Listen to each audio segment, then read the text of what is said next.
दुर्भाग्य रहा कल कि महागठबंधन लगभग 3 बजे तक जाते जाते हमको लगता है पूरी तरह से फुस हो गया। एक बड़ा विस्फोट जो होने वाला था वो टाइम फिक्स कर गया। ये स्वार्थ सिद्धि के लिए, अपने अपने स्वार्थ के लिए, जैसे केजरीवाल जी हैं अपने राज्यसभा में वो चाहते हैं कि हमारे जो उनके खिलाफ जो आया है उस पर वोटिंग चाहते हैं। कोई चाहता है कि मेरे खिलाफ चुनाव कांग्रेस नहीं लड़े, कोई चाहता है कि मतलब अपना अपना स्वार्थ। और एक पिकनिक हुआ, मेरा आरोप भी है कि बिहार की गरीबों का जो पैसा है, अभी किसान बदहाल स्थिति में है, बिहार बदहाल स्थिति में है, लेकिन उसका पैसा लोगों को व्यंजन खिलाने में, खातिरदारी में व्यर्थ का गया। तो अंदर की बात आप लोग जान लीजिए कि हकीकत यह है कि नीतीश कुमार जी पर कोई भी दल विश्वास नहीं कर रहा, इसलिए कि कब नीतीश कुमार जी पलट के कहां चले जाएंगे कोई भरोसा नहीं।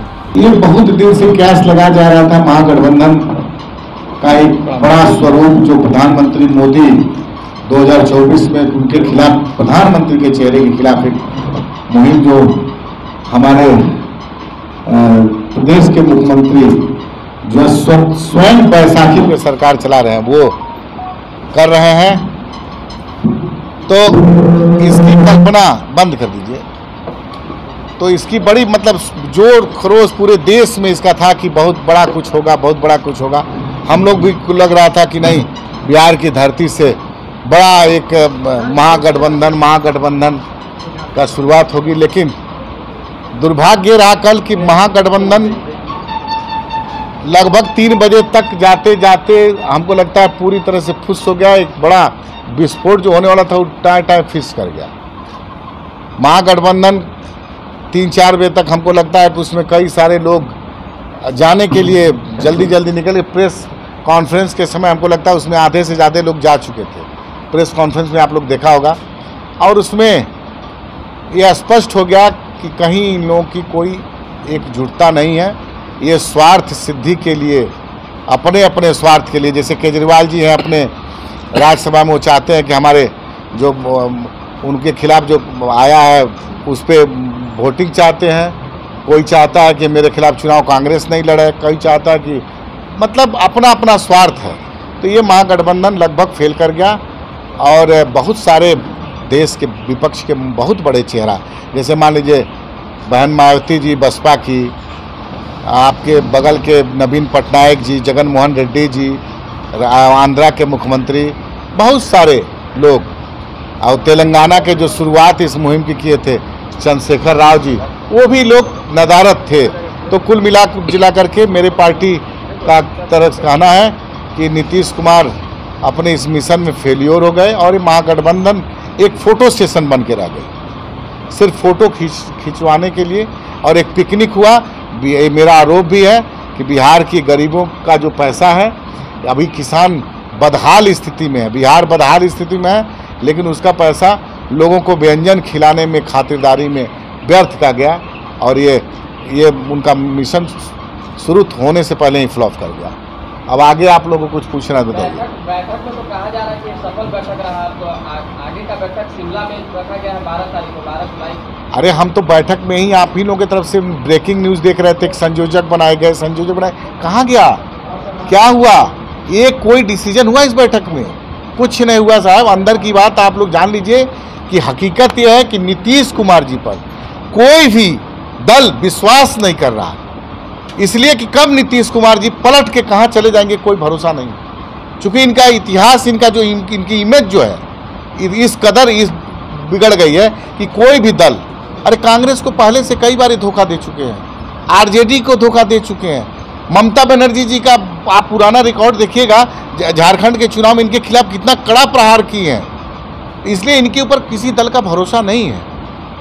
जब इनके ऊपर कोई भरोसा नहीं थी, क्यों इनके ऊपर इतना बड़ा कोई पार्टी, कोई, अभी हमको तो लगता कि सब पार्टियां डर रही हैं कि हम लोग इनको कुछ बनाते हैं, आगे करते हैं, तो कल ये जाकर भाजपा गोद में बैठ जाए पुनः। मुख्यमंत्री 5 उप मुख्यमंत्री आ गए बिना भरोसा के, तो क्या डिसीजन हुआ? हाँ नहीं, बड़ी अच्छी बात बोली आप लोगों ने। राहुल गांधी आ गए, कांग्रेस आई, बड़े बड़े लोग आ गए। डिसीजन क्या हुआ? 3-3 घंटे, 3.5 घंटे की वहाँ बैठक हुई, काफ़ी देर तक हुई। डिसीजन क्या हुआ?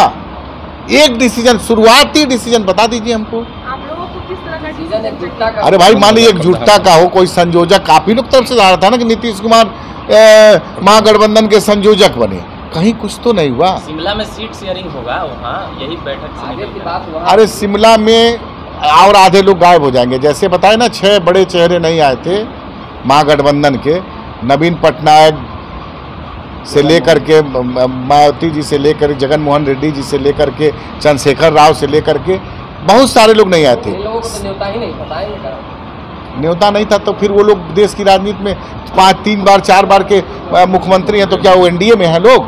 ये मान लें एनडीए में है तो ये लोग मान लें। तो ऐसा लगा कि भाई जीतन राम मांझी की तरह फिर कैसा विपक्ष है एकजुट? काम रहेगा, गड़बड़ हो जाएगा मामला। तब फिर कैसा विपक्ष एकजुट है बताइए? ये विपक्ष कैसा एकजुट है? विपक्ष 5 बार 3 बार 4 बार का मुख्यमंत्री वो एनडीए में मान लेंगे ये लोग, जहां इनकी दाल नहीं गलेगी उसको सबको एनडीए मान लेंगे। जगन मोहन रेड्डी को मान लिए, चंद्रशेखर राव को भी एनडीए मान लिए ये लोग। चंद्रशेखर राव हमको लगता है कि सबसे पहले बिहार की धरती पर आकर इसकी शुरुआत किए थे, आप लोग भी कवरेज किए होंगे। दूल्हा कौन है इस पूरे विपक्षी गठबंधन का? कल सांकेतिक भाषा में लालू जी ने राहुल गांधी को ये आशीर्वाद दे दिया है कि अब आपको दूल्हा बनने का समय आ गया है, क्या कहेंगे? बस यही हम चाह रहे। बड़ी अच्छी आपने सवाल पूछा है। तो कल प्रेस कॉन्फ्रेंस बजाते दुल्हा घोषित कर देना चाहिए था। ये दुर्भाग्य है कि आपने देखा होगा केजरीवाल प्रेस कॉन्फ्रेंस वाले चले गए थे, क्या इससे होता है? क्या लगता है आपको महागठबंधन? कल बहुत अच्छा मौका था, जितने 15-16 आए थे विरोधी चेहरे सब मुख्य रूप से मिलकर के उनको घोषणा कर देना चाहिए था दूल्हा, लेकिन कहीं कुछ नहीं हुआ। इसलिए मैं आपको फिर कह रहा हूँ कि इन लोगों की नीति ठीक नहीं है, नियत ठीक नहीं है। ये सब लोग अपना अपना स्वार्थ के लिए एक पिकनिक टाइप इकट्ठा हुए। हाजीपुर लोकसभा के लिए क्या कहिएगा? नहीं, हमको दर्द नहीं हो रहा है। जिस हिसाब से देश में एक माहौल बनाया गया था कि अब पटना में बैठक होगी, विपक्ष के सारे चेहरे मौजूद होंगे, और जिस हिसाब से हवा निकली उस मतलब जिस हिसाब से वो फुस किया वो कार्यक्रम, इस पे हम लोग को थोड़ा अपना पक्ष रखना है।